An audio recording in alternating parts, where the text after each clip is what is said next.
আমার মনে হয় এরকম ঘটনা বাড়ির বেশিরভাগ বউয়ের সাথেই ঘটেছে। হাই, আমি অঙ্কিতা। আমার একটা নতুন ভিডিও তোমাদের সবাইকে স্বাগত। সন্ধ্যার দিকে একটু ফ্রেশ হয়ে যখন রাতের রান্না করতে রান্নাঘরে গিয়েছি, দেখলাম দুপুরের বেশ খানিকটা সবজি বেঁচে আছে। তো আমি বরকে জিজ্ঞাসা করলাম, তুমি কি খাবে? তো আমাকে বললো রুটি আর আলু ভাজা করে দাও।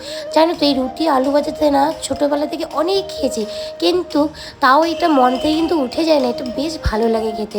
তো আজকে আমি ভেবেছি এই রুটিটাকে না একটু তন্দুরির মতো করে বানাবো, কারণ ওই রুটিতে না আটার ওই গন্ধটা না বেশ ভালো লাগে না।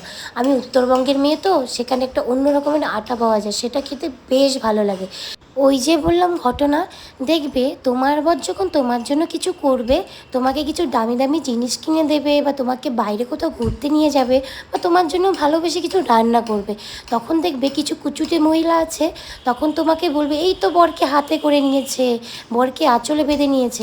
আরে বাবা, আমি একটা জিনিস বুঝতে পারি না, তোমাদের বর তোমাদের জন্য করে না বলে কি আমার বর আমার জন্য করবে না? তোমরা এত হিংসুটে